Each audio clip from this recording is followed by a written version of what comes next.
감이라.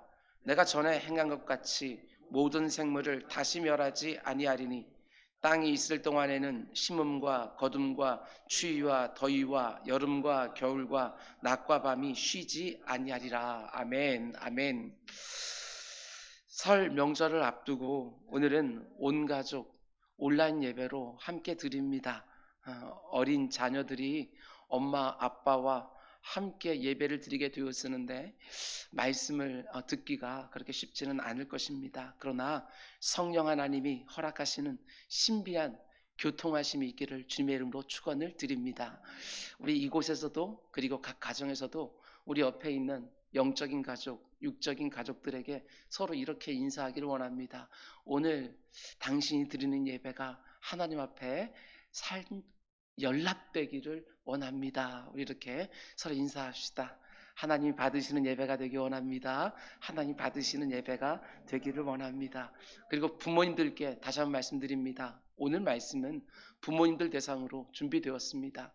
우리 부모님들이 잘 말씀을 받으시고 옆에 있는 사랑하는 자녀들에게 예배 이후에 내가 바로 성경 교사가 되어서 믿음의 선배가 되어서 이 말씀을 자녀들에게 잘 풀어서 적용해주고 그리고 기도해주는 시간이 꼭 이어지기를 부탁을 드립니다. 2022년 설 명절을 맞아서 오늘 이 시간에 좀 특별한 말씀을 함께 나누려고 합니다. 오늘 말씀의 제목은 하나님이 흠양하시는 가정이 되게 하소서, 이런 제목입니다. 하나님이 기뻐 받으시는 가정이 되게 하소서. 오늘 말씀을 통해서 성도의 가정은 어떠해야 되는지 하나님이 주신 특별한 음성을 함께 들으려고 합니다. 오늘 본문이 속해 있는 창세기 6장부터 9장까지의 말씀은 우리 어린 친구부터 시작하여 장년에 이르기까지 우리가 익히 잘 알고 있는 노아의 홍수에 대한 말씀입니다. 6장을 보면 하나님이 왜 이 땅을 홍수로 심판할 수밖에 없으셨는지 홍수의 이유를 밝혀주고, 그리고 이어지는 7장, 8장, 9장 말씀은 홍수가 어떻게 시작되고 어떻게 맞춰지는지 홍수의 전 과정을 보여줍니다.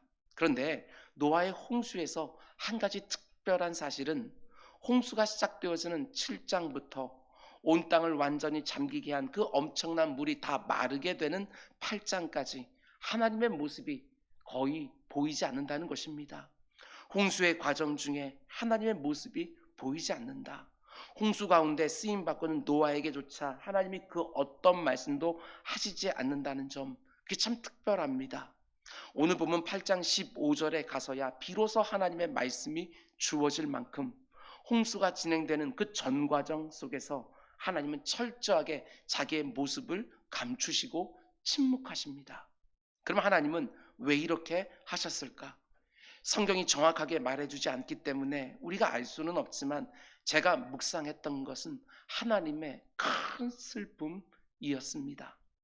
자신이 창조한 온 땅과 그 가운데 살아가는 인생들을 보시고 참 좋구나, 너희들 보기가 심히 좋구나, 너무나 기뻐하셨던 하나님이 엄청난 물로 심판하실 수밖에 없으셨던 하나님의 그 큰 아픔이 홍수의 전 과정에서 보여지는 것이지요. 우리가 노아의 홍수 사건을 묵상하면서 이 땅에 관영한 죄악들과 이를 심판하신 하나님의 무시무시한 진노, 이런 것들만 보기가 쉽지만 이 홍수 사건은 우리 하나님께 너무나도 아프고 너무나도 슬프고 너무나도 힘든 사건이었다는 것, 이걸 놓치면 절대로 안 됩니다. 비록 그 어떤 죄도 참아보지 못하시는 하나님의 공의라는 성품 때문에 온 땅과 그 안에 있는 모든 생명들을 심판하기는 하시지만 그 가운데 하나님의 엄청난 아픔이 느껴지는 것이지요. 그래서 하나님이 홍수의 전 과정에서 철저하게 자기 자신을 감추시고 침묵하신 것이 아닐까, 이런 묵상을 해보았습니다. 여러분, 노아의 홍수 생각하면 생각할수록 정말 엄청난 사건 아닙니까? 지금 우리가 2년 동안 경험하고 있는 코로나19도 정말 엄청난 사건인 것은 틀림없지만 노아의 홍수는 정말 차원이 다른 사건입니다. 하나님이 친히 자신이 창조하신 모든 만물과 인생들을 엄청난 양의 물로 다 수장시키는 정말 무섭고 정말 엄중한 사건이지요. 근데 이 노아의 홍수보다 더 무섭고 더 엄중한 하나님의 진노와 심판이 드러난 사건이 무엇입니까? 그것이 바로 예수 그리스도의 십자가 사건입니다. 그것보다 더 죄를 미워하시는 하나님의 무섭고 엄중한 역사적 사건은 없었습니다. 자신의 하나밖에 없는 독생자, 성자 하나님을 인생으로 이 땅에 보내시고 십자가에 매달아 놓고 그 생명값으로 오고 오는 모든 인생들의 죄값을 친히 물으신 것입니다. 노아의 시대에 엄청난 양의 물을 쏟아부어 온 세상을 진멸하신 하나님이 예수 그리스도 안에다가 온 세상의 죄를 다 담아놓고 자신의 그 엄중한 공의를 다 쏟아 부으신 것이지요. 그때 아버지 하나님의 마음이 어떠하셨을까?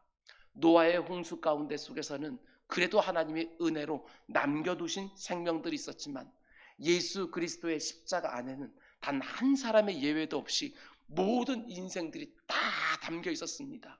의인은 없나니 하나도 없다 말씀하신 것처럼 하나님의 진노를 피해갈 수 있는 그렇게 예외가 되어지는 인생은 아무도 없이 오직 예수 그리스도 안에 모든 인생들의 죄가 다 깃들어 있었고 그 가운데 하나님은 자기의 아들을 치심으로 그 가운데 우리들에게 살 길을 열어주신 사건이지요. 온 세상에 만연한 죄를 심판하기 위하여 자신이 창조한 모든 생명들을 물로써 진멸하실 때에 그렇게 아파하시고 그렇게 힘들어하셨던 하나님이 자기 죄로 죽을 수밖에 없는 그 지렁이보다도 못한 수에 칠 가치도 없는 티끌 같은 그 모든 인생들의 죄악을 그 하나밖에 없는 아들에게 다 전가시켜 놓고 그 아들을 죽이실 때에 그때도 마찬가지셨습니다. 하나님은 한 말씀도 하지 않으셨습니다. 그 어디에도 하나님의 임재는 느껴지지 않았습니다. 철저하게 침묵하신 것이지요. 자신의 사랑하는 아들이 엘리 라마 사박다니 나의 하나님 어찌하여 나를 버리시나이까 절규하는 순간에도 그 아버지는 침묵하셨습니다. 그 초라한 인생들이 자신의 사랑하는 아들에게 침을 뱉으면서 네가 하나님의 아들이거든 그 십자가 위에서 한번 내려와 봐라. 저가 남은 구원하면서도 정작 자기는 구원하지 못하는구나. 자기 아들이 그렇게 인생들에게 조롱거리가 되는 그 순간에도 침묵하셨습니다. 로마의 젊은 병사들이 채찍으로 자기 아들의 온몸을 찢어 놓을 때에도 창으로 그 옆구리를 깊게 찌르는 그 순간에도 하나님은 철저하게 침묵하셨습니다. 자기의 마음이 다 찢어짐에도 불구하고 마치 자기의 옆구리에 창이 들어오는 아픔을 느꼈을 텐데도 하나님 아버지는 침묵하셨습니다. 오늘 우리가 함께 예배를 드리고 있는 내 바로 옆에서 예배하고는 내 어린 자녀들을 볼 때에 그 아이들이 작은 고통도 할 수만 있으면 부모가 대신 감당하고 싶은 것이 우리들의 마음일 텐데 아버지 하나님의 마음도 마찬가지였을 거라고 생각을 합니다. 오직 그 방법 외에는 여러분과 저와 같은 죄인들을 구원하실 수 없기 때문에 그렇게 부재하시고 그렇게 침묵하셨지만 아버지 하나님의 마음은 너무나도 힘들고 어려웠던 것이지요. 예, 그렇습니다. 노아의 홍수 사건과 예수 그리스도의 십자가 사건 사이에 참 많은 신학적인 의미들이 담겨 있지만 두 사건 모두에서 하나님 아버지의 너무나도 아프고 슬픈 마음이 절절하게 느껴지는 것이지요. 하나님은 이 땅에 살아가는 인생들을 보셨습니다. 그리고 한탄하셨고 그리고 근심하셨습니다. 창세기 6장 5절에서 7절은 이렇게 말합니다. 여호와께서 사람의 죄악이 세상에 가득함과 그의 마음으로 생각하는 모든 계획이 항상 악할 뿐임을 보셨습니다. 겉으로 드러나는 죄뿐만 아니라 그 마음속에 있는 생각까지 악하다는 거 하나님이 다 보셨습니다. 그리고 땅 위에 사람 지으셨음을 한탄하셨고 마음에 근심하셨습니다. 그리고 단단히 마음에 작정하시고 이렇게 말씀하시는 거예요. 내가 창조한 사람을. 하나님의 마음이 느껴지지 않습니까? 이 땅에 살고 있는 인생들을 내가 진멸하리라 이렇게 말한 것이 아니고 내가 창조한 사람을 창조해 놓고 심히 보기 좋구나 라고 했던 내가 창조한 그 사람을 내 형상을 담아 다른 모든 피조물과 구별했던 그 사람을 내가 지면에서 쓸어버리리라. 사람으로부터 가축과 기는 것과 공중의 새까지 그리하리라. 이는 내가 그것들을 지었음을 한탄함이니라. 창세기 3장에서 죄가 들어온 이후에 인생들이 죄를 온 세상에 쏟아놓기 시작을 했고, 심지어 생각하는 것마다 다 악할 뿐인 것을 보시고 이와 같은 심판 작정을 하신 것이지요. 하나님이 이 세상을 심판하신 이유를 가리켜서 이렇게 말씀합니다. 사람들의 죄악이 온 땅에 가득 찼다. 아구까지 가득 찼다. 이렇게 말씀하시는 것이고, 사람들 심령 가운데 속에서도 생각하는 것마다 악한 것들만 가득하구나. 그래서 더 이상은 가만 두고 볼 수 없어서 심판하신다고 말씀하신 것입니다. 여러분, 그런데 이렇게 보편적으로 뭉뚱거려서 심판의 이유를 말씀하시면서 여러분, 이 부분을 잘 보셔야 됩니다. 하나님 보실 때 이 땅에 죄가 가득하다, 생각부터 악하다, 이렇게 말씀하시면서 동시에 구체적인 사례 하나를 대표적으로 들고 있다는 사실입니다. 너희들의 이런 모습 때문에 내가 이 땅을 심판할 수밖에 없다 하고 하나의 죄를 언급하시는 거예요. 이 땅을 살아가는 사람들의 죄가 보편적으로 너무나 많아졌는데 그 죄를 이런 죄 저런 죄 하나하나 열거하지 않으시고 딱 하나의 구체적이고 대표적인 죄를 제시하고 있다는 것입니다. 그게 바로 6장 1절과 2절 말씀입니다.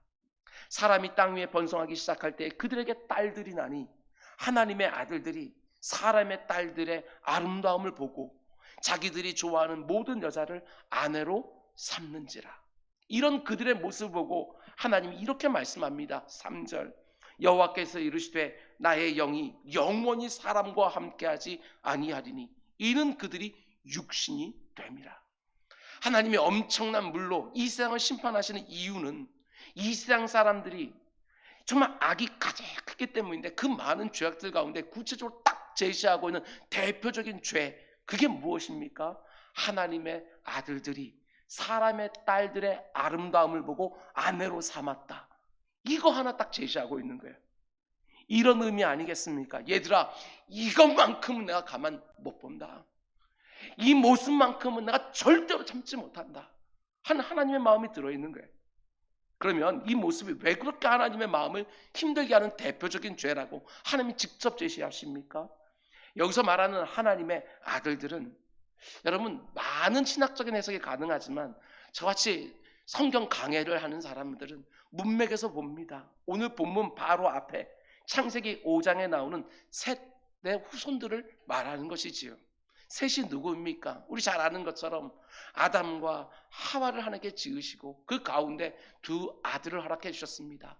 가인과 아벨이라는 아들. 그런데 가인이 아벨을 시기하여 아무도 보지 않는 그때에 들판에서 그 동생을 쳐 죽이지 않습니까? 그런데 인생들의 그 족보가 그 쳐 죽인 살인자 가인의 계보에서 계속 이어지는 거, 하나님께서는 그것은 허락하지 않으셨습니다. 그 죽은 아벨 대신에 셋이라고 하는 아들을 또다시 주심으로 그때부터 가인의 계보가 흐르고 그리고 셋의 계보가 흐르는 것들을 보게 되어집니다. 창세기는 이것을 구분해서 그 족보들을 소개하고 있는 것을 보게 되어지는 것이지요. 그러면서 셋의 후손들은 누구냐? 경건한 믿음의 자손들을 의미하는 것입니다. 하나님의 말씀을 따라 살고 하나님만 예배하는 경건한 믿음의 자손들을 가리켜 하나님의 아들들 이렇게 부르는 거예요. 하나님이 특별히 따로 구별해 놓은 사람들, 이런 의미지요. 그럼 본문에 나오는 사람의 딸들은 누구겠습니까? 그것은 또 그 바로 앞에 나오는 창세기 4장의 가인의 후손들을 말하는 것입니다. 좀 감이 오지 않습니까? 오늘 가족들이 예배드리면서 제가 왜 이 말씀을 들으는지 좀 감이 오지 않습니까? 창세기 3장에서 죄가 들어오고 4장의 가인들의 후손들을 얘기하면서 죄가 얼마나 편만해지는지를 보여주고 5장이 되어지면 그 가운데도 하나님이 구별하신 셋의 후손들의 족보가 나온 것을 보게 되어집니다. 똑같이 어머니의 모태에서 나올 때부터 죄인으로 태어나지만 셋의 후손이라고 불리는 한 무리는 하나님의 은혜와 긍휼에 따라 경건한 백성으로 구별되어 보존되었고, 또 한 무리인 가인의 후손들은 하나님의 말씀과 전혀 상관없이 자기가 원하는 대로, 자기 소견에 맞는 대로, 자기 마음에 드는 대로 사는 사람들이 된 것이지요. 그런데 이렇게 두 무리가 구별되어서 흐르다가 창세기 6장에 딱 오면 그 경계가 무너지는 거예요. 경건한 믿음의 후손들과 그렇지 않은 가인의 후손들 사이에 구별됨이 없어지기 시작한 것입니다. 단지 자기 눈에 보기에 좋은 대로, 자기 마음에 드는 대로 취하여 남편이 되고 아내로 삼아 결혼을 하는 가정의 거룩함과 성결함과 경건함이 다 무너져 버린 것이지요. 하나님이 이것만큼은 참으실 수가 없으셨던 거예요. 하나님이 셋의 후손을 가인의 후손과 구별해 놓으셨는데 창세기 6장에 오니까 죄가 얼마나 관영했는지, 거룩한 백성과 그렇지 않은 백성들 사이에 구별이 다 무너져 버리는 것. 그런데 하나님이 그 시대에 관영한 수많은 죄들 중에 이거 하나를 딱 집어서 홍수의 심판의 이유를 말하고 있다는 사실, 굉장히 의미심장하지 않습니까? 하나님의 눈에는 그 많은 죄들 가운데 이것만큼은 참아보실 수가 없었던 것입니다. 이런 의미 아니겠습니까? 이 세상의 죄가 아무리 관영해도 하나님은 참으셨습니다. 창세기 5장까지 하나님은 참으셨습니다. 그런데 자신이 구별해 놓은 하나님의 자녀들이 그들과 똑같이 되니까 그건 참지 못하신 거예요. 하나님의 백성들이 하나님 백성답게 살지 못할 때에 하나님은 온 땅을 심판하셨다. 세상 사람들이 악하게 산다고 심판한 것이 아니라, 아니 어떻게 너희들마저도 이렇게 살 수 있느냐 하고 심판하신 것이지요. 오늘 우리들에게 주는 메시지가 너무나도 강력합니다. 사람들이 결혼을 하고 가정을 시작할 때에 저 사람이 하나님을 잘 믿나, 저 사람이 하나님 말씀에 잘 순종하나, 저 사람이 하나님을 예배하는 기쁨이 뭔지 알고 있나, 이런 것들이 정말 기준이 되어서 배우자를 선택하고 그 귀한 가정을 이루려고 하는 것이 아니라 그저 자기 눈에 보기에 좋으면, 자기 마음에 들면 그냥 결혼하기 시작한 거예요. 그러면서 거룩하고 성결한 백성들의 구별됨이 무너져 버렸다는 것입니다. 하나님은 이걸 견디지 못하신 것입니다. 하나님이 구별해 놓은 후손들에게 성결함과 경건함이 사라지는 것, 하나님은 이걸 가장 심각하게 보시는 거예요. 여러분 마음에 새겨 놓으셔야 됩니다. 하나님이 우리에게 허락하신 가정을 하나님이 원하시는 경건한 구별됨이 있는 가정으로 세우는 것은 나 하나가 잘 되고 나 하나 복 받는 것에 그치는 것이 절대로 아닙니다. 하나님이 내게 허락하신 가정을 하나님이 원하시는 경건한 구별됨이 있는 가정으로 세우는 것은 우리가 살아가는 이 땅을 복되게 하는 너무나 중요한 사명이라는 거 꼭 기억하셔야 됩니다. 노아의 시대에 사람들이 보편적으로 악했고 그들이 쏟아낸 죄악이 온 땅에 관영했지요. 그러나 이게 심판의 직접적인 이유가 아니었다는 것입니다. 하나님의 언약 백성들조차도 거룩과 성결을 잃어버리고 세상과 구별되지 않았던 것, 소망이 없는 것이지요. 성도들의 가정까지도 무너지고 타락하면서 경건과 거룩을 잃어버린 것, 그게 바로 심판의 가장 큰 이유였다는 것을 성경이 보여주고 있는 거예요. 세상을 보면서 이렇다 저렇다 말하는 게 중요한 게 아닙니다. 나와 우리 가정의 모습은 어떠한지, 교회의 모습은 어떠한지, 이게 하나님께는 그 무엇보다도 중요한 것이지요.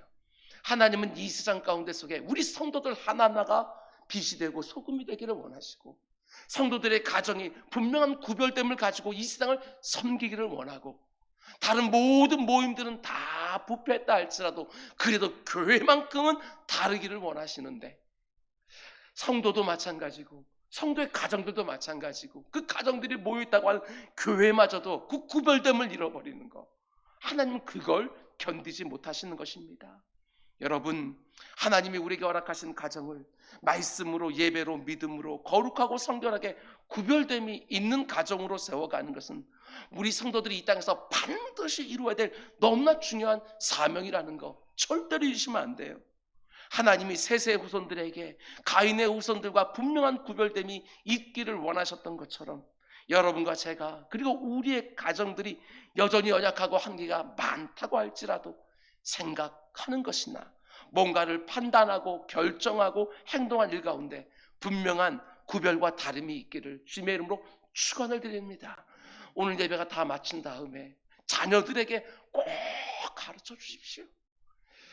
저도 부모로서 참 게 어렵고 힘들고 양육하기가, 가르치기가 어렵다는 건 알지만 어렸을 때부터 귀에 못이 박히게 그래도 계속해서 얘기했습니다. 니네 학교에 있는 애들 모두가 다 하는 거라 할지라도 넌 하면 안 된다. 목사의 자녀이기 때문에 이렇게 말한 게 아닙니다. 아무리 세상이 다 괜찮다고 말해도 너도 그것이 괜찮은 것이 절대로 아니다. 구별됨이 있어야 된다 하고 그렇게 귀에 못이 박히게 말을 합니다. 여러분, 우리 가정에서 자녀들 그렇게 구별되게 잘 양육합시다. 딱 보아도 그 가운데 확연하게 뭔가 다름과 구별이 있는 그런 자녀들을 잘 양육하는 그런 부모의 사명 잘 감당하시기를 주님의 이름으로 부탁을 드립니다. 여러분, 그런데 이렇게 타락한 시대에 사람들이 생각하는 것마다 악하고 그 사람들이 이 세상에 쏟아놓는 죄악이 관영한 이 시대에 하나님이 따로 구별해 놓은 그런 사람들까지도 이 세상과 똑같아지는 그 시대 가운데 하나님의 택함을 받은 가정이 있었습니다. 노아와 그의 아내, 그리고 그의 세 아들 셈함, 야벳, 그리고 세 아내들, 그래서 총 8명 하나님께서 따로 또 떼어놓으셨습니다. 그런데 모든 사람들이 하나님의 홍수 심판을 받는 가운데 왜 노아와 그의 가족들만 살려주십니까? 이유가 도대체 뭐냐? 6장 9절 중간 부분 보면 이런 표현이 나옵니다. 노아는 의인이요, 그 집의 가장, 그분의 아버지를 얘기하는 거예요. 노아는 의인이요, 당대의 완전한 자라 그는 하나님과 동행하였으며, 마치 욥처럼 자녀들이 생일잔치라도 하고 나면 그 가운데 속에 혹시라도 뭐가 죄를 지은 것이 있을까 하여 그것이 다 끝나고 나면 속죄제를 드리면서 자녀들의 다시 성결함을 바로잡았던 것처럼 노아 역시 그렇게 자녀들을 양육하지 않았겠습니까? 노아가 의인이었노라고, 노아가 당대의 완전한 자였노라고, 노아는 그래도 하나님과 동행하는 자였노라고.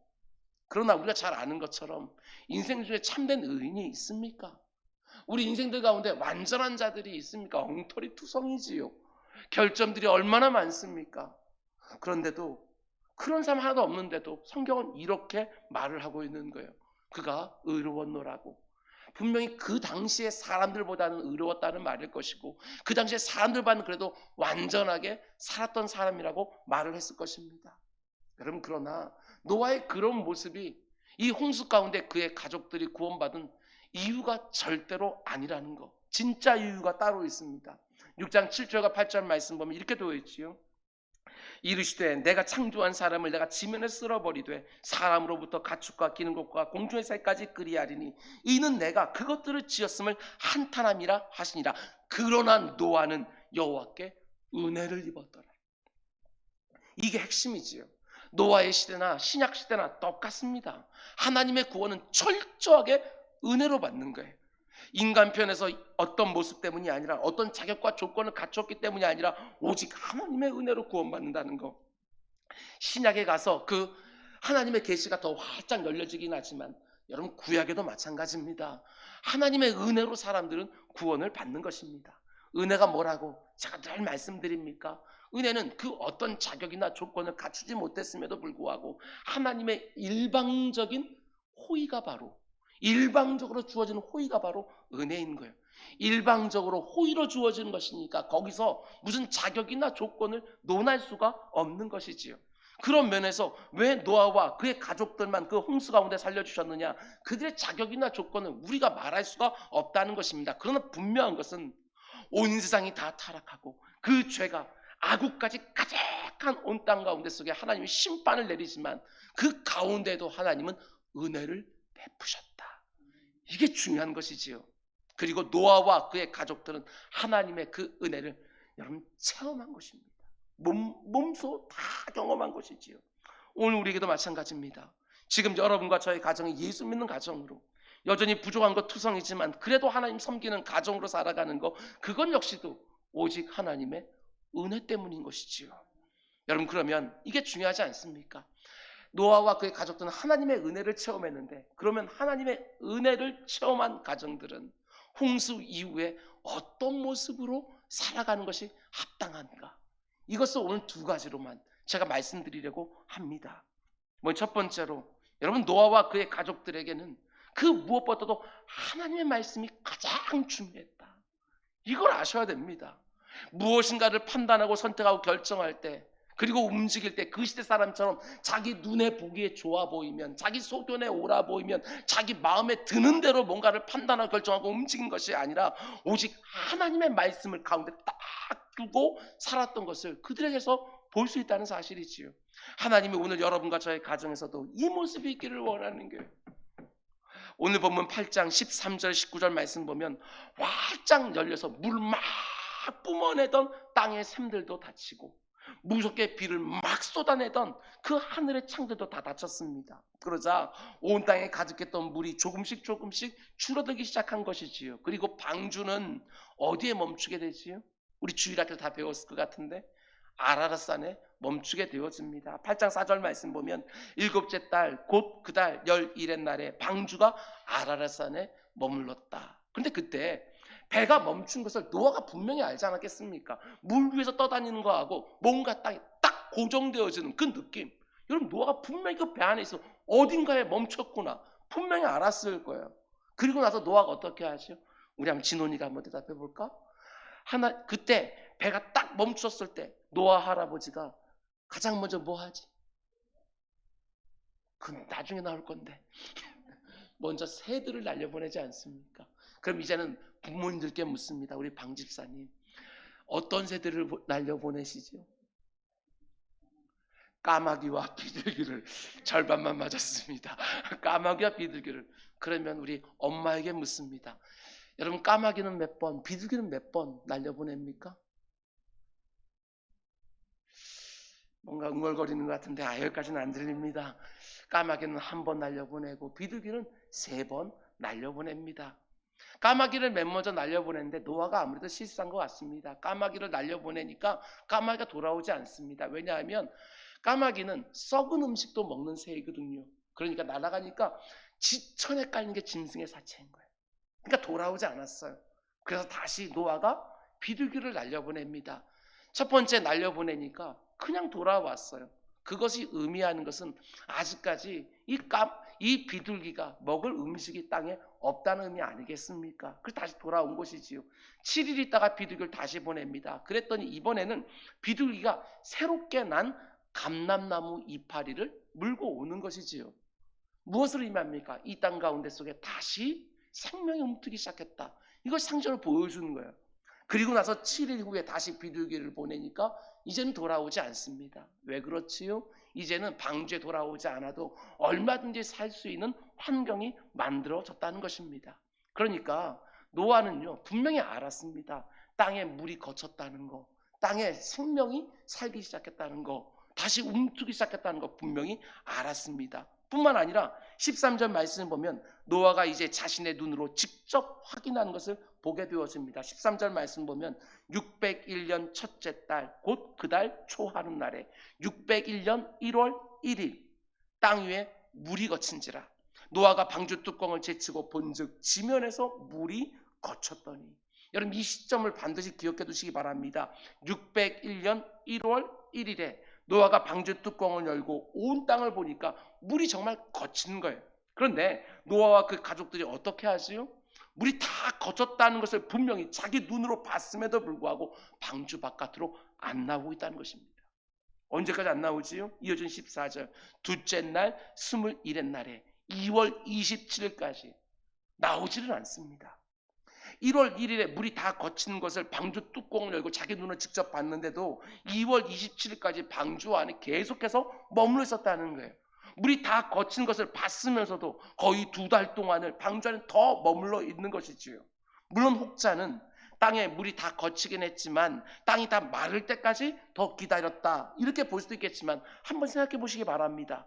노아가 방주에 들어간 지 1년이 넘었습니다. 분명히 그 방주 안의 생활이 너무나도 힘들고 불편했을 것입니다. 수많은 짐승들과 함께 복잡거리면서 지난 1년을 보냈으면 정말 한시라도 빨리 그 안에서 나오고 싶지 않았겠습니까? 우리같이 성질이 급한 사람들은 방주가 아라랏산에 딱 하고 멈추고 배가 고정되었다는 걸 알았을 때 밖으로 뛰쳐나갔을지도 모르겠습니다. 비둘기가 안 돌아올 때 밖으로 뛰쳐나갔을지도 모르겠습니다. 아니 적어도 방주 뚜껑을 열고 물이 다 거친 것을 자기 눈으로 직접 봤을 때 방주 바깥으로 나가지 않았겠습니까? 그런데도 노아와 그의 가족들이 물이 다 말랐다는 것을 알고서도 왜 방주 안에 계속 머물러 있었느냐? 그들이 기다리는 것이 있는 것이지요. 분명히 하루도 빨리 밖으로 나아가기를 원했지만 그들이 끝까지 기다리는 것이 있었던 것입니다. 그게 무엇이지요? 15절은 이렇게 말합니다. 하나님이 노아에게 말씀하여 이르시되 그들이 뭘 기다렸어요? 하나님 말씀이 임하기를 기다린 것이지요. 하나님이 노아야, 방주 안에서 이제는 밖으로 나와도 좋다, 이 말씀을 하실 때까지 방주 안에 계속해서 기다리는 거예요. 노아가 단지 물이 다 마르기만을 기다렸다면 57일 전에 방주 안에서 나올 수가 있었습니다. 근데 제가 볼 때는 노아는 물이 다 마르는 것보다도 더 중요한 기다림이 있었다는 것입니다. 그게 바로 하나님의 말씀이었던 것이지요. 아니, 하나님 말씀이 57일만이 아니라 100일, 200일, 아니 1년 뒤에 주어졌다 할지라도 노아는 방주 안에서 꿈쩍도 하지 않았을 거예요.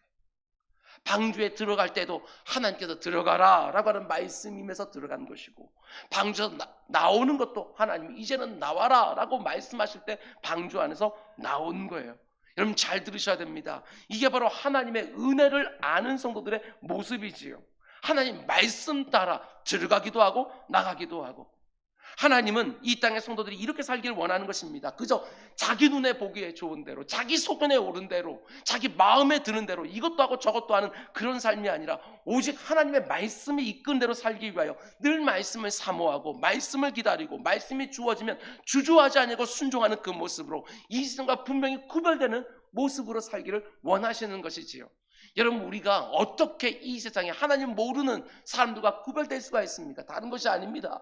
하나님 말씀대로 사느냐 살지 않느냐, 하나님이 하라는 것 하려고 하고 하나님이 하지 말라는 것 안 하려고 하고, 늘 약해서 넘어지긴 하지만 하나님의 말씀이 어떠한 것을 더 알기를 원하고 그 말씀이 요구하는 삶은 그래도 하나님께 공급하시는 힘을 가지고 능력을 가지고 의지를 가지고 그대로 살려고 하는 모습, 그것이 믿음의 가정이 없다고 한다면 이 세상과 똑같은 모습으로 살아가는 것, 그거 이상도 이하도 아닌 거 아니겠어요?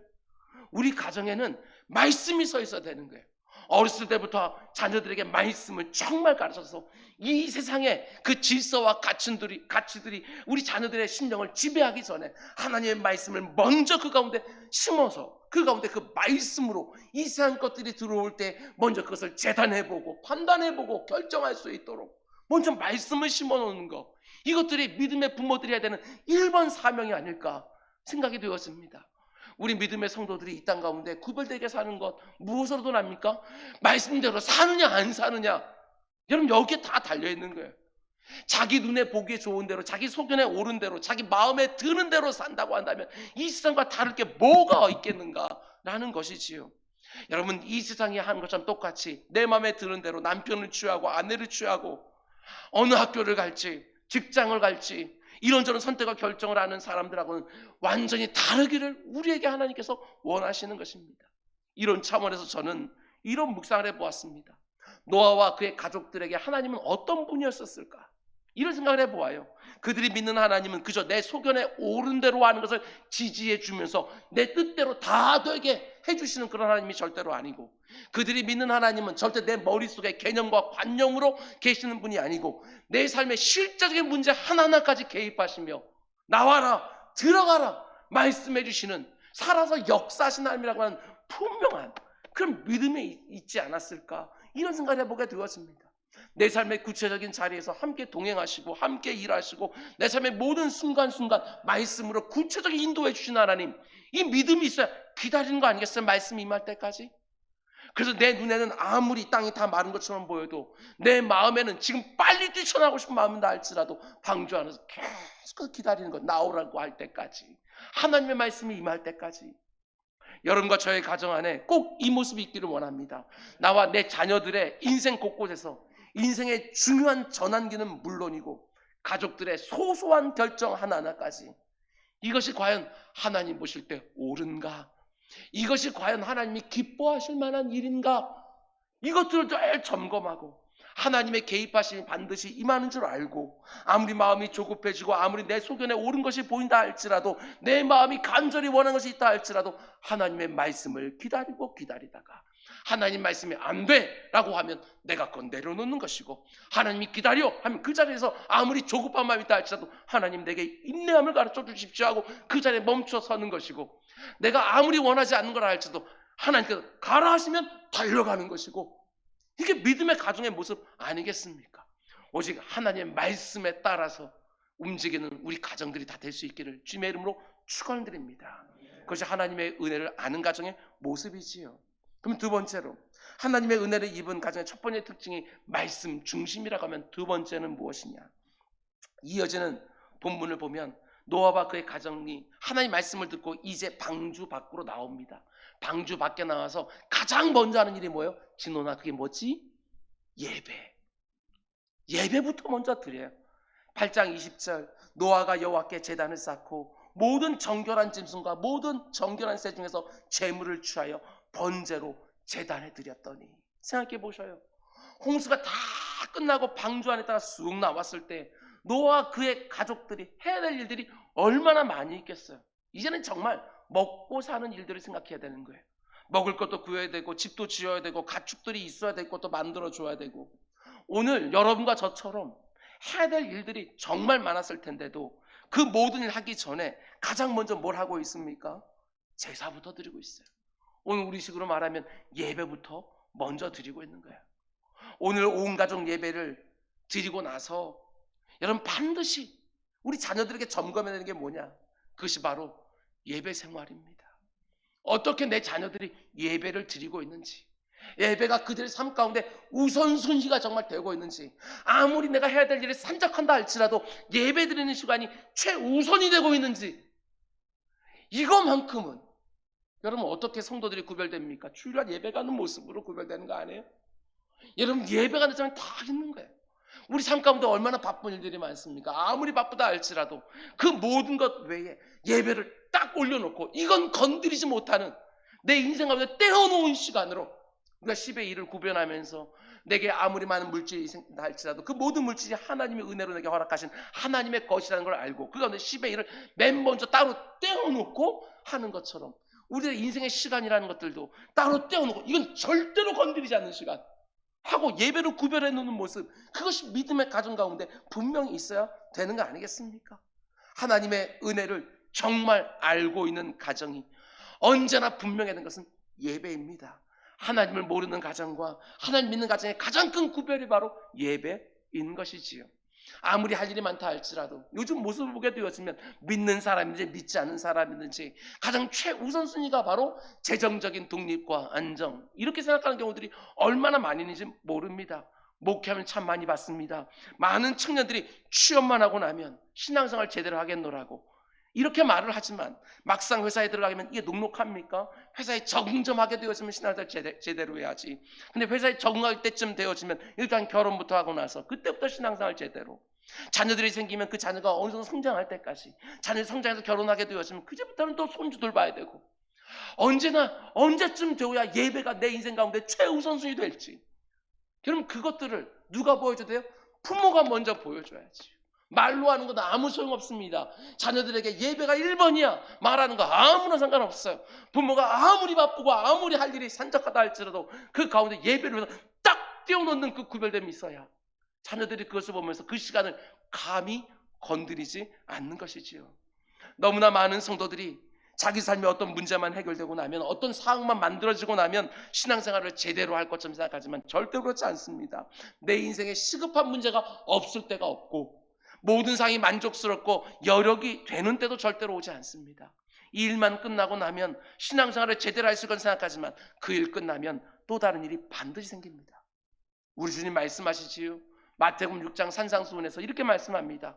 그러므로 염려하여 이르기를 무엇을 먹을까 무엇을 마실까 무엇을 입을까 하지 말라. 이는 다 하나님을 모르는 이방인들이 구하는 것이라. 너희 하늘 아버지께서 이 모든 것이 너에게 있어야 할 줄을 아시느니라. 그런즉 너희는 먼저 그의 나라와 그의 의를 구하라. 그리하면 이 모든 것, 먹는 것 마시는 것 입는 것 너에게 더하시리라. 우리 주님이 아시는 것이지요. 연약한 우리 인생들이 얼마나 무엇을 먹을까 마실까 입을까 하면서 인생의 우선순위를 자꾸 잃어버리는지 우리 주님이 너무나도 잘 아는 거예요. 우리 오늘 온 가족들에게 선포합시다. 우리 가족의 최우선순위는 예배다. 내 인생에서 예배보다 더 중요한 것은 없다 하고 선포합시다. 예배 중심으로 살아가는 우리 모두가 될 수 있게 주님의 이름으로 축원드립니다. 그런데 또 이런 질문을 하게 되어집니다. 어떻게 노아와 그의 가정은 그렇게 해야 될 일, 시급한 일들이 많은 상황 속에서도 가장 먼저 예배를 드릴 수 있었을까? 크게 세 가지 정도로 묵상을 했습니다. 굉장히 우리 가정들에게 중요한 보석들입니다. 먼저 첫 번째는 경외심이지요. 하나님을 두려워하는 마음이 노아와 그 가족들 가운데 있는 거예요. 방주 안에서 1년 넘게 살면서 그 어떤 죄도 참아보지 못하는 그 죄값을 치르게 하시는 하나님의 엄중한 그 진노를 다 봤어요. 모든 생명이 싹 죽는 거, 코에 호흡이 있는 모든 것이 다 죽는 것을 노아가 그 가족 다 보았어요. 하나님이 얼마나 두려웠겠어요. 하나님을 두려워하는 그 마음. 근데 두려워하는 마음만 있는 게 아니지요. 동시에 뭐가 있습니까? 그 가운데도 우리 가족을 하나님께서 은혜를 덧입게 해주셔서 살게 해주셨어요. 또 감사하고 감격하고 그 안에 살아가는 마음, 두려운 마음과 하나님께 감사하는 감격하는 마음, 이 두 개의 양가 감정이 다 들어있는 것이 바로 경외라는 거 아닙니까? 우리 가족들이 정말 하나님 두려워했으면 좋겠습니다. 정말 돈 두려워하고 건강 두려워하고 관계 두려워하고 이것들이 갖다가 정말 우선순위를 다 잃어버리는 것이 아니라 예배가 내 삶 가운데 무슨 일이 있어도 딱 중앙에 자리를 잡게 되려면 하나님 두려워할 줄 알아야지. 부모들도 하나님 좀 두려워할 줄 알고 자녀들도 하나님 두려워할 줄 알아야 부모 눈만 피하면 되는 것처럼 생각하는 것들이 아니라 하나님을 의식하고 코란데오, 우리 믿음의 선배들이 이렇게 말했던 것처럼 하나님 면전에서 살아가는 요셉과 같은 모습이 우리 자녀들에게 드러나는 거 아니겠어요? 하나님 두려워하는 마음이 가정들마다 있게 되기를 주님의 축원을 드립니다. 그럼 두 번째로 노아와 그의 가족들이 드린 예배 가운데 또 어떤 마음이 들어가 있었느냐? 20절 말씀 보면 이들이 드린 제사를 가리켜서 번제라고 말합니다. 번제. 번제가 무엇이지요? 번제는 제단 위에 제물을 올려놓고 남김없이 다 태워서 하나님께 드리는 게 번제예요. 그래서 성경 속에 나오는 번제에 담긴 신학적 의미는 헌신입니다. 헌신. 단지 몸만 드리는 것이 아니라 마음까지 전부 다 정말 내 목숨을 다하고 내 생명들 다하고 내 힘과 의지를 다 다해서 하나님 앞에 드리는 헌신의 서약이 그들의 예배 가운데 있는 것이지요. 그게 번제로 드러나는 거예요. 그 안에 노아와 그의 가족들에게는 이런 신앙 고백이 들어있는 것입니다. 하나님, 우리 가족은 오직 하나님의 것입니다. 오직 하나님만 섬기며 살겠습니다. 헌신의 서약이 담겨 있는 것이지요. 오늘 이 예배를 다 드린 이후에 가족들이 함께 모여서 이런 헌신의 서약이 있었기를 원합니다. 오직 하나님이 우리 가정의 주인이 되신다. 오직 우리는 하나님을 섬기며 살아간다. 다시 한번 온 가족의 온전한 헌신을 다짐하는 복된 시간이 되길 주님의 이름으로 축원을 드립니다. 마지막 세 번째로 노아와 그의 가족이 드린 예배 가운데 또 어떤 의미가 담겨 있느냐, 이 부분도 너무너무 중요합니다. 여러분, 저는 노아와 그의 가족이 자기들에 대한 하나님의 주권을 온전히 인정하는 모습이 이 예배 가운데 담겨 있다, 저는 그렇게 묵상했습니다. 자신들의 생과 사, 화와 복이 오직 하나님께 다 달려있다고 하는 고백이 이 제사 안에 담겨 있지 않았을까 생각해 보셔요. 방주가 1년 동안 무리를 둥둥둥 떠다녀요. 거긴 돛도 없고 거기는 키도 없어요. 노도 없습니다. 그냥 떠다니는 거예요. 이 떠다닌다는 게 무슨 말이지요? 하나님의 처분에만 다 맡겨 있는 거예요. 어디에 처박히든 아니 어디 굴러 떨어지든 뒤집히든 이런 거 다 하나님의 처분에만 다 맡겨 놓는 것이지요. 어떤 모습입니까? 자기 죽고 사는 것, 자기의 가난하고 부한 것, 그리고 병약하고 건강한 것 다 하나님께 맡겨드리는 주권을 인정하는 신앙 고백이 그 가운데 담겨 있는 것입니다. 방주에 나오자마자 예배를 드리며 이런 신앙 고백을 드리는 것이지요. 하나님, 하나님께 우리 가족의 모든 것이 다 달려 있습니다. 우리 가족을 지켜주시고 인도해 주시고 또 새로운 세상에서 또 살 수 있게 해주십시오. 그 예배를 통해서 하나님의 주권을 온전히 인정하는 것입니다. 우리 가정에 이 세 가지가 꼭 있기를 원합니다. 하나님을 두려워하는 마음이 있어야 되는 것이고, 그리고 늘 그 가운데 속에 내가 바로 하나님의 소유라는 걸 알고 헌신이 있어야 되는 것이고, 마지막 세 번째로 우리의 모든 것은 다 하나님께만 달려있다라고 하는 그 주권을 인정하는 신앙 고백이 꼭 있기를 주님의 이름으로 축원을 드립니다. 그럼 생각해 보셔요. 노아와 그의 가족들이 이런 예배를 드렸을 때 하나님 마음이 어떠하셨을지 한번 생각해 보셔요. 저는 굉장히 흥분되는 부분입니다. 자신이 창조한 인생들이 생각하는 것마다 악했고 그 인생이 쏟아낸 죄악이 온 땅에 가득해서 하나님이 그 인생들을 창조하신 걸 한탄하시고 근심하시고 온 세상과 그 안에 있는 모든 생명들을 엄청난 홍수로 다 진멸하시는 거예요. 그런데 하나님이 자신의 은혜로 따로 구별해 놓은 그 노아와 그의 가족들이 그 시대 사람들과 다릅니다. 자기 눈에 좋아 보이고 자기 마음에 드는 대로 다 결정을 행하던 그 사람들과 정말 다릅니다. 오직 하나님 말씀에 따라 움직이고 하나님을 경외할 줄 알고 하나님의 주권을 온전히 인정하면서 무엇보다 먼저 방주에 나와서 그 예배를 드렸을 때 하나님이 얼마나 기뻐하셨겠습니까? 야, 너희 가족은 다르구나. 온 땅에 이렇게 모든 죄가 가득해서 내가 다 심판했는데 너희 가족은 정말 다르구나. 내 마음에 쏙 드는구나. 그래서 하나님께서 그들의 예배를 어떻게 받아주십니까? 본문 21절은 이렇게 시작합니다. 여호와께서 그 향기를 받으시고 그 향기를 받으신다. 여러분, 하나님이 그 제단 위에 올려놓고 번제로 드리는 그 짐승의 고기를 드시는 게 아니십니다. 그 번제물이 그렇게 타서 하늘로 연기가 쫙 올라가는데 그 연기 하늘로 쫙 치고 올라가는 걸 보면서 그것을 보면서 야, 하나님 우리가 드리는 제사를 기뻐 받으시는구나. 그들이 눈으로 보는 것이지요. 그걸 직접. 뿐만 아니라 저는 이런 부분이 되게 흥분되어지는데, 여러분, 하나님의 심판을 받은 땅에서 첫 번째로 드린 제사, 심판받은 땅 위에서 드려지는 첫 번째 제사, 그것이 연기로 하늘을 쫙 올라가는 것, 그 어느 때보다도 그 연기가 정말 끊어지지 아니하고 더욱더 짙게 하늘을 쫙 올라가는 거, 분명히 노아와 그 가족들이 보지 않았을까 생각을 하게 되었습니다. 저는 이게 너무나도 흥분이 되는 제목이에요. 이 시대를 보십시오. 하나님의 마음을 힘들게 하는 일들이 얼마나 많이 벌어집니까? 그 가운데 속에서도 사랑하는 주의 백성들이 이렇게 모여서 예배 드릴 때에 그 예배가 하나님께 싹 하고 올라가고 하나님께서 흠양해 주시고, 각 가정에서 지금 이렇게 온라인 예배로 예배를 드리고 있지만 그 가운데 믿음의 부모들이 사랑하는 자녀들에게 말씀을 가르치고 그 가운데 속에 적용시켜 가면서 드려지는 그 예배가 하나님 쫙 받으신 예배로 올라가는 거, 이것들이 얼마나 우리에게 흥분되는 주제입니까? 여러분과 저희 가정에서도 이런 예배들이 끊임없이 하나님께 흠양되어지기를 주님의 이름으로 축원을 드립니다. 말씀을 맺겠습니다.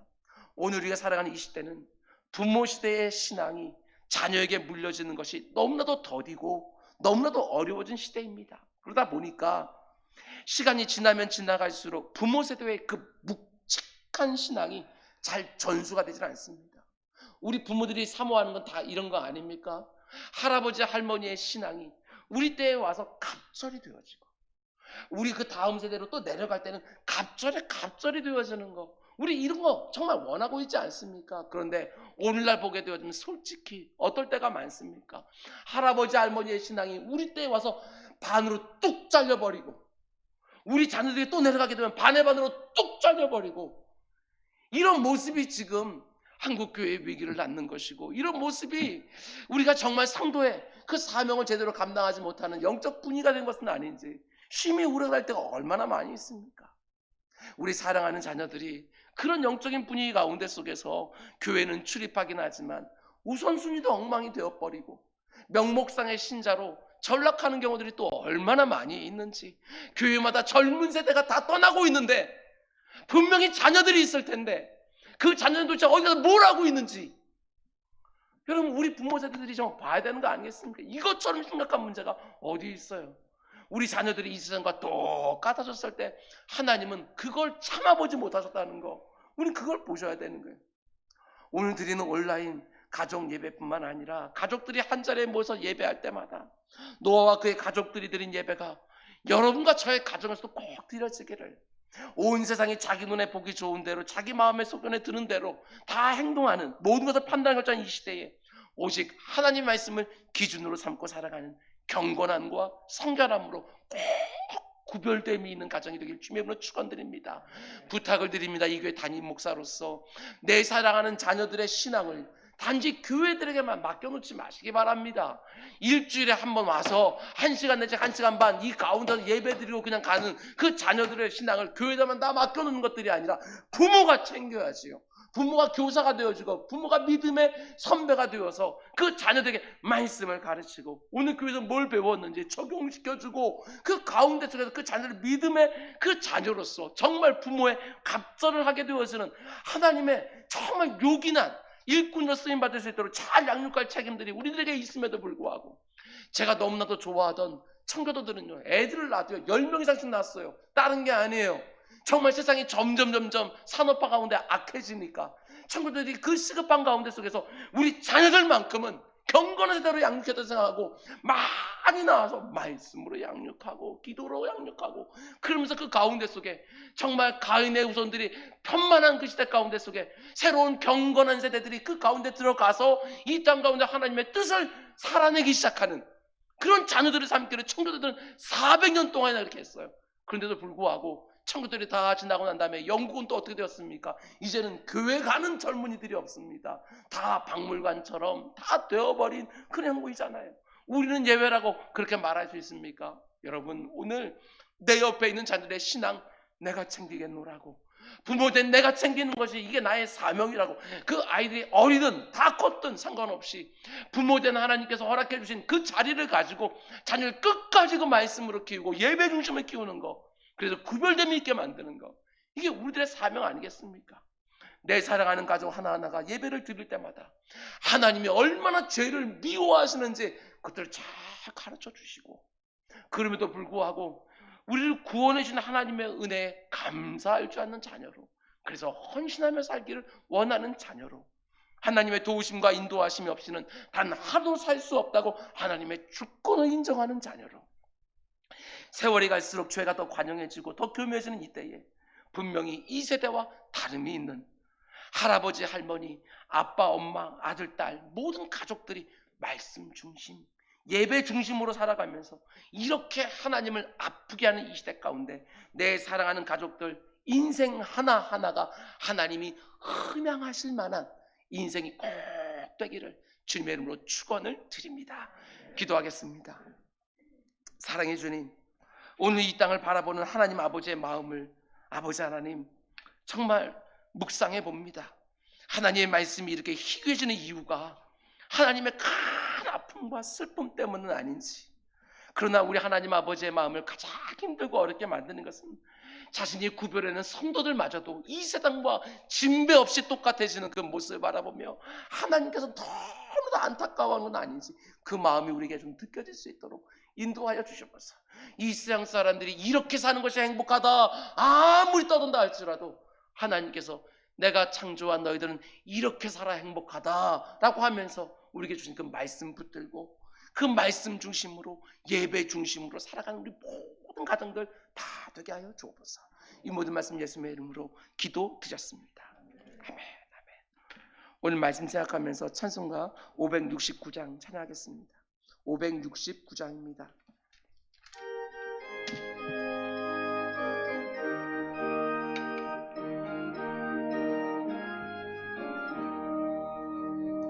선한 목자 되시는 주 항상 인도하시고 푸른 풀밭 좋은 곳에서 우리 먹여주소서. 선한 목자 구세주여 항상 인도하소서. 선한 목자 구세주여 항상 인도하소서. 양의 문이 되신 예수여 우리 영접하시고 길을 잃은 양의 물에